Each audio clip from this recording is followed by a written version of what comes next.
Society calls you a high performer. Your nervous system calls it survival. Those are not the same thing. And the distance between them is what this video is about. There's a version of success nobody puts in the brochure. The person who's first in the office and last to leave, not because they love the work, but because stopping feels dangerous. The executive who hits every target and feels nothing when they do. The high achiever who has built, by any external measure, an impressive life, and who cannot explain why it feels like running on a treadmill that speeds up every time they reach for the stop button.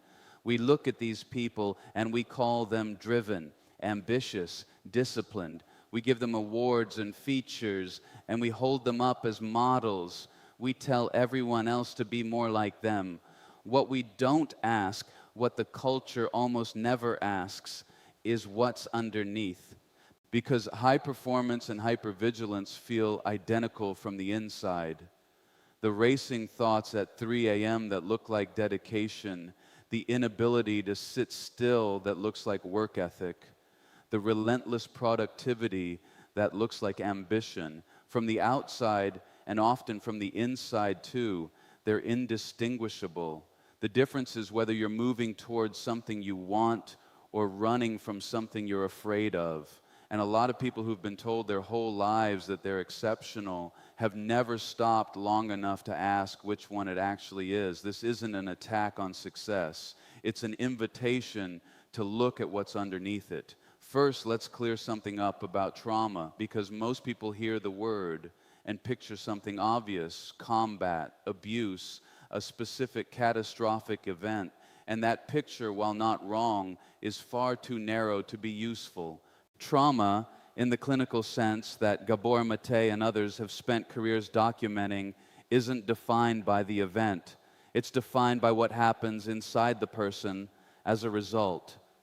Two children can have objectively similar childhoods, and one is fine and one carries wounds into adulthood, because what mattered was how the experience was processed, what meaning was made of it, what adaptations were required. Maté's formulation is worth sitting with. It's not what happened to you, it's what happened inside you as a result. A child can grow up in what everyone would describe as a good home. No violence, no obvious neglect, parents who were present and trying, and still develop a nervous system calibrated for threat. If emotional attunement was inconsistently available, if the child's needs were minimized or dismissed, if love was abundant but somehow conditional, arriving most reliably when the child was performing, achieving, not causing problems, managing their own emotions without burdening anyone. The child doesn't have the language to name any of this. The child doesn't think my emotional needs are not being adequately met. The child thinks something much simpler and much more devastating: I am not enough. And from that moment, consciously or not, the child begins to build a case against it. Here's how the high achiever gets made. A child discovers through the ordinary feedback loops of childhood that certain behaviors produce warmth and attention and approval, and others don't. The child who gets praised for good grades, who gets noticed for being responsible, who earns the label the easy one, or the mature one, or the one we don't have to worry about, who got a certain quality of parental attention that arrived most reliably when they were excelling or self-sufficient or emotionally undemanding.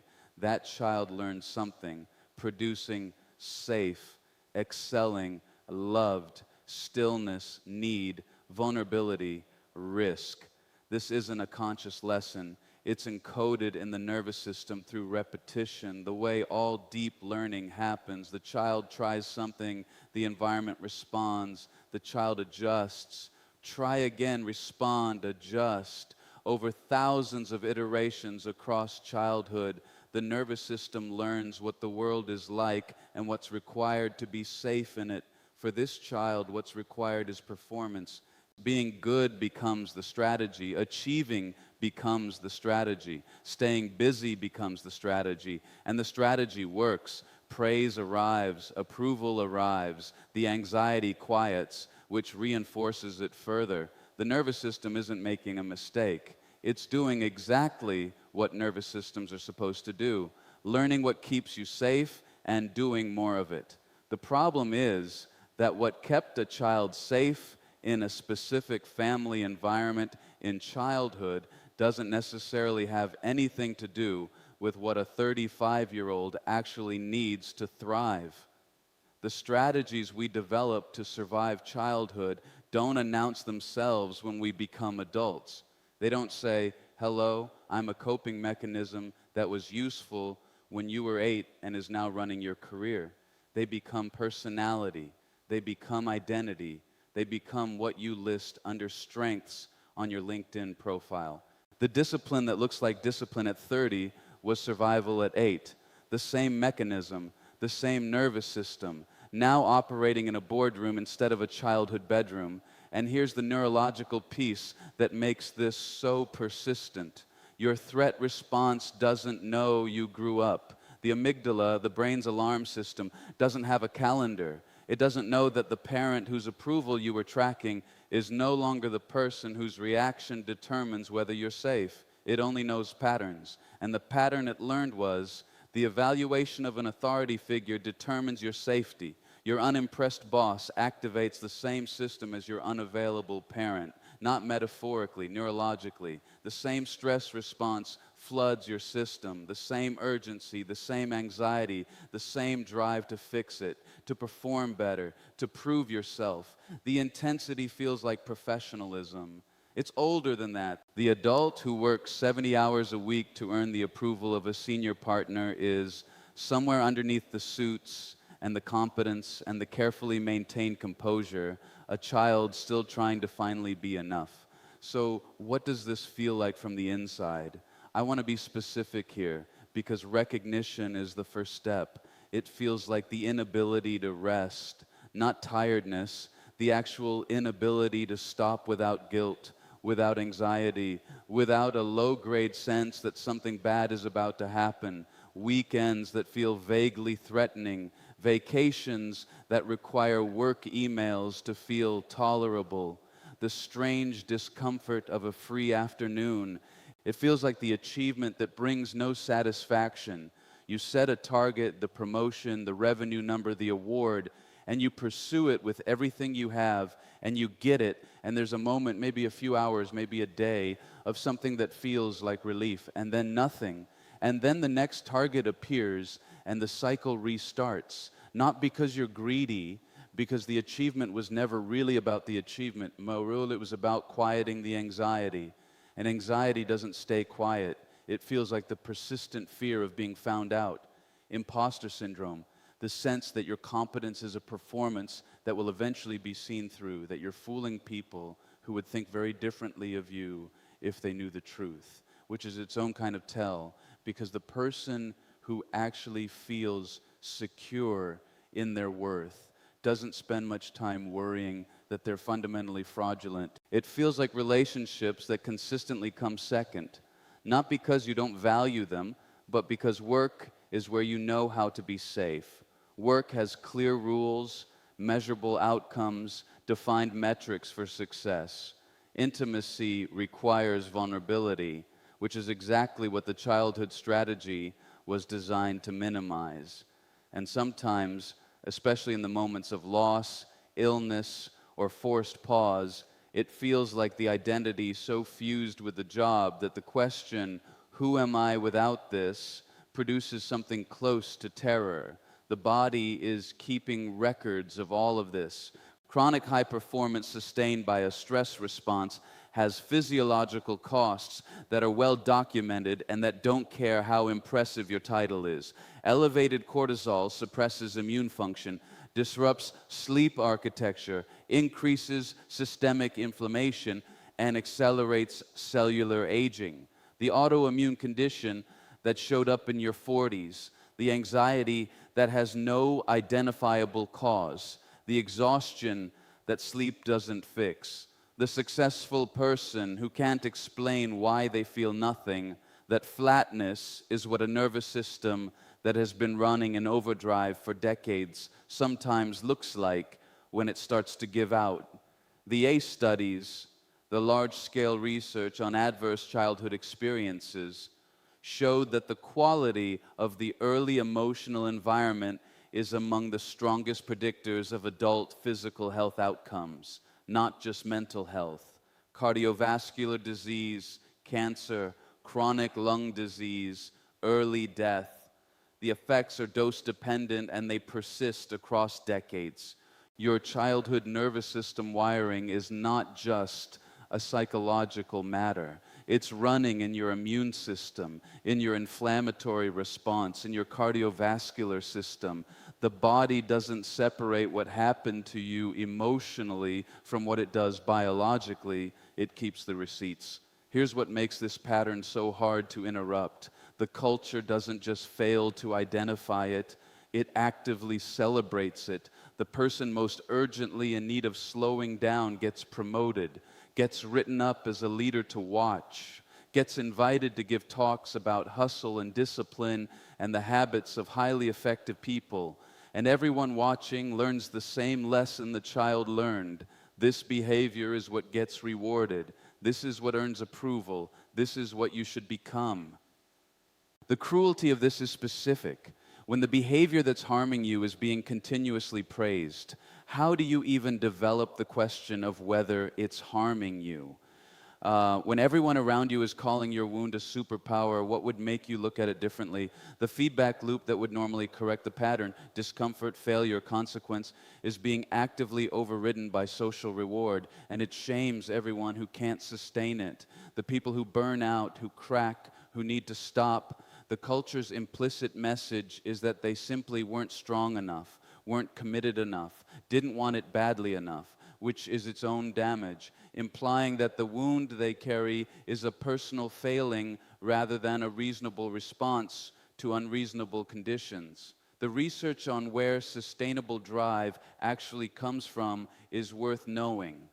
Attachment theory, by the work of John Bowlby and Mary Ainsworth, shows something that seems counterintuitive until you think about it carefully. Securely attached children, children who had consistent, warm, attuned emotional availability, are more exploratory, not less. They take more genuine risks. They're more authentically curious because they have a reliable internal sense of safety that doesn't depend on the outcome of the next thing they try. Anxiously attached children, children whose emotional availability was inconsistent, who had to be hypervigilant to track whether the attachment figure was available, who learned that their security depended on their performance, develop a different kind of drive, not curiosity-based, threat-based, not expansive and interested, defensive and driven. Studies on intrinsic versus extrinsic motivation tell the same story from a different angle. Performance driven by external validation is more compulsive, less satisfying, and more fragile than performance driven by genuine interest. The most sustainable high performers across fields tend to be the most psychologically secure, not the most traumatized. Security produces genuine excellence. Fear produces impressive-looking achievement that extracts a very high cost. Usually, something has to break before the pattern becomes visible. A burnout that doesn't respond to a vacation. An illness the body has been building toward for years.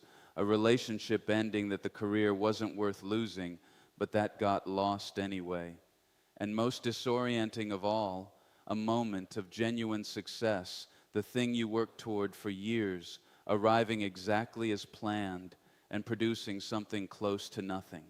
That last one is the one that tends to crack things open because the burnout can be explained away, the illness can be treated, the relationship ending can be grieved, but achieving the goal and finding it hollow, that's harder to explain. That's the moment when the strategy's logic becomes visible, because the strategy was never about the achievement, it was about the feeling the achievement was supposed to produce.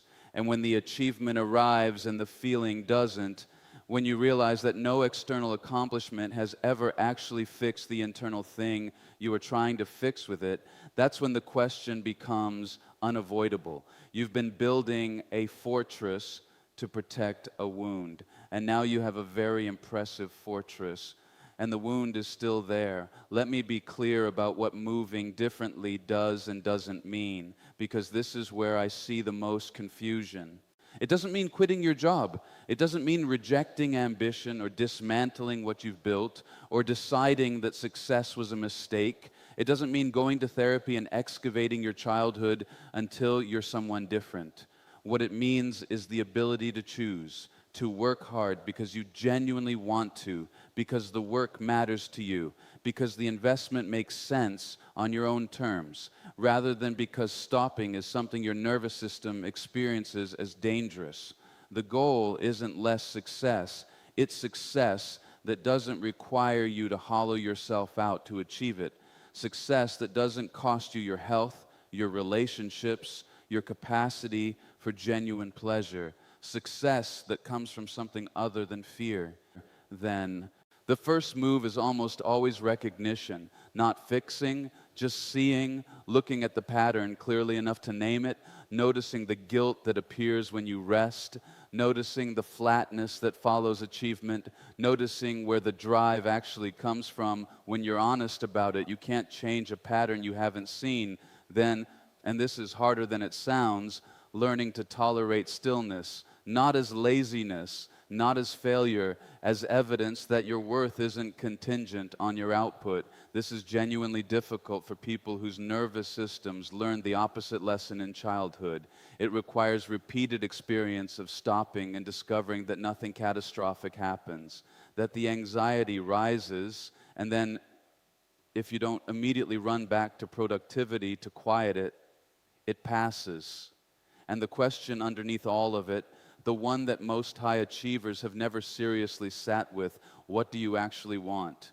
Not what were you trained to want, not what gets approval, not what keeps the anxiety quiet. What would you do if the audience disappeared? If no one was watching, if no one was grading, if the approval wasn't available? What survives when you remove the external validation from the equation?